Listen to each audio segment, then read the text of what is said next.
એક તરફ વિશ્વામિત્રી નદીના સંરક્ષણ અને પૂરના જોખમને ઘટાડવા માટે તંત્ર દ્વારા મોટી યોજનાઓ ઘડાઈ રહી છે, ત્યારે બીજી તરફ નદી કિનારે ગેરકાયદેસર રીતે સીએનડી વેસ્ટ ઠાલવવાની પ્રવૃત્તિ અટકાવવાનું નામ નથી લઈ રહી। ભીમનાથ બ્રિજ નજીક ફરી એકવાર વિશ્વામિત્રીના કિનારે મોટા પાયે બાંધકામનો કાટમાળ ઠાલવવામાં આવતા વડોદરા મ્યુનિસિપલ કોર્પોરેશનની કામગીરી સામે ગંભીર સવાલો ઉભા થયા છે।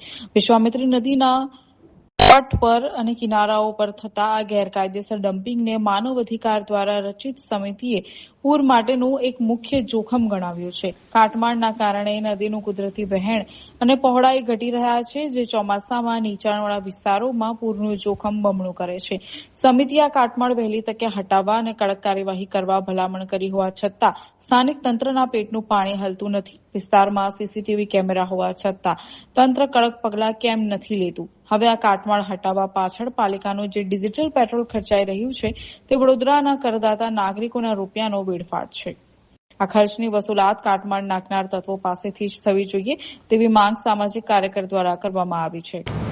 વડોદરા શહેરની પવિત્ર વિશ્વામિત્રી નદીમાં ગત વર્ષે પૂર આવ્યા હતા। 2024માં લાખો કરોડો રૂપિયાનું નુકસાન થયું। લોકોને 4 દિવસ સુધી પીવાનું પાણી ના મળ્યું, ખાવાનું ના મળ્યું।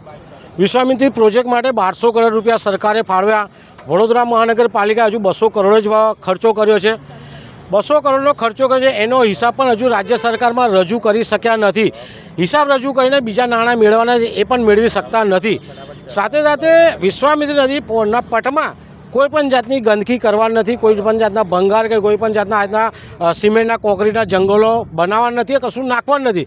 ત્યારે જોઈ શકો છો આજે મીડિયામાં અહેવાલ પ્રદર્શિત થયો છે, ત્યારે અહીંયા રૂબરૂ જોઈ શકો છો કેટલા મોટા પ્રમાણમાં અહીંયા કાટમાળ નાખવામાં આવે છે। 8 થી 10 ગાડી અહીંયા કાટમાળ નાખ્યો છે। આવી 10 થી 15 જગ્યાએ કાટમાળ ઠાલ્યો છે। તો વડોદરા શહેરના મ્યુનિસિપલ કમિશનર શું આંખે પાટા બાંધીને બેઠા છે? મેયર આંખે પાટા બાંધીને બેઠા છે?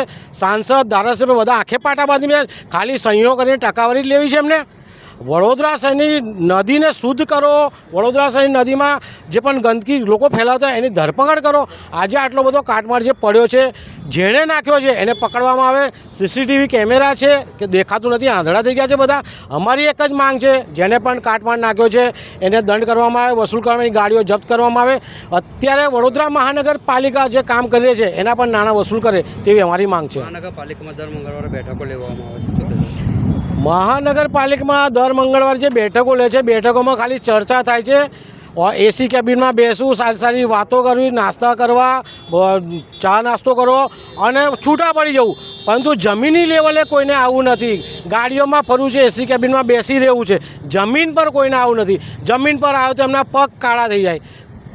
કાદવમાં કમર ખીલ્યું છે પણ આમને ખીલવવું નથી। ક્યાંક ને ક્યાંક વડોદરા શહેરની પવિત્ર વિશ્વામિત્રી નદી પ્રત્યે બેદરકારી દાખવી રહ્યા છે।